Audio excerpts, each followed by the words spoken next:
Marvel Studios has been hinting that at some point, Captain America would become worthy of wielding Mjolnir. And they even teased us with this all the way back in Age of Ultron. After all this time, we finally got the payoff we were waiting for in Endgame, and it was well worth the wait. Today in this video, we're going to talk about how Steve Rogers was finally able to use an epic Uru weapon in battle.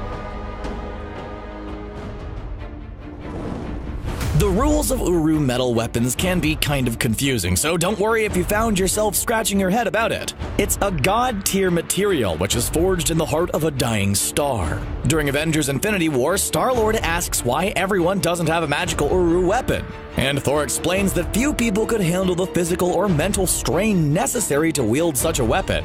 During the first Thor movie, Odin decided to punish Thor for being arrogant and insubordinate by cursing his favorite toy. He can have it back, he just has to be worthy of it.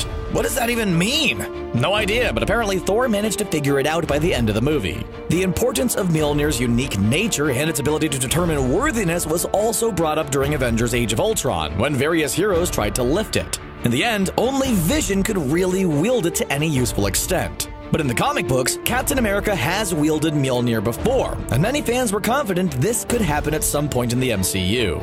Actually, tons of people use Mjolnir in the comic books, so maybe the MCU criteria is a bit more strict. The first time Captain America picked up the hammer in the comics, it was pretty anticlimactic. He simply used it and handed it back to Thor like it was no big deal. But the second time, in the Fear Itself event, we got the lightning blast and a cry of Avengers Assemble, which was more like the movie version we ended up seeing. One of the major movie moments of Avengers Endgame featured Cap wielding Mjolnir, casting lightning bolts and just generally being amazing in the battle against Thanos. So now the question is, what changed between Age of Ultron and Endgame to make Captain America worthy of wielding Mjolnir? Clearly, it wasn't an issue of physical or mental strength, since we also saw him using Stormbreaker, although Thor was less than happy to share that weapon. After all, one of his defining characteristics has always been that he's a genuinely good and virtuous person. So it's hard to think of what would have made him unworthy up until this point. You might be trying to think of what changed between Age of Ultron and Endgame, and of course, we have Infinity War and the Decimation, which were pretty major. But we didn't really see Cap change much since then, except of course getting sadder just like everybody else. However, there might have been a moment prior to Age of Ultron which may have tarnished the typically pristine image of Captain America. We're talking about the events of Captain America Civil War, when the Avengers were split apart and Cap was forced to battle against his friends. These battles were a result of the controversial Sokovia Accords, and Steve and Tony found themselves on opposite sides of the issue. But it's another point of conflict from the movie we think is the true impetus to Cap becoming worthy. In Captain America the Winter Soldier, Captain America learns that his best friend forever, Bucky Barnes, was responsible for the deaths of Howard and Maria Stark.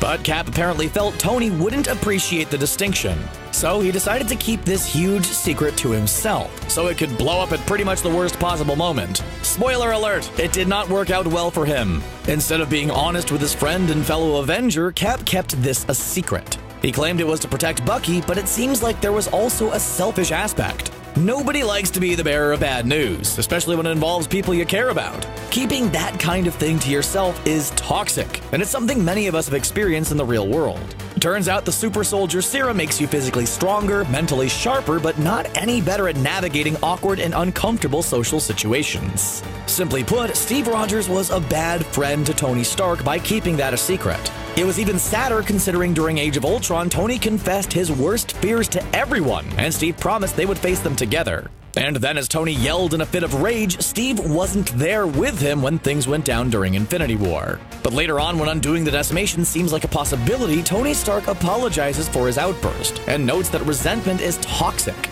and he wants to move forward. But once it came out during Civil War, Steve and Tony were able to reaffirm their friendship and their respect for one another. Honestly, when they went back to the Battle of New York and Tony asked Steve if he could trust him, and Steve said yes, it was a really emotional moment for us fans who have watched their journey throughout the MCU both together and apart. It's nice to see that Cap isn't perfect, but we all love him anyway. What do you think about Captain America wielding Mjolnir in Avengers Endgame? Did you enjoy this epic moment, or did you think it was too over the top? Let us know in the comment section below, and then click on that subscribe button for more videos from us here at CBR. Thanks for watching!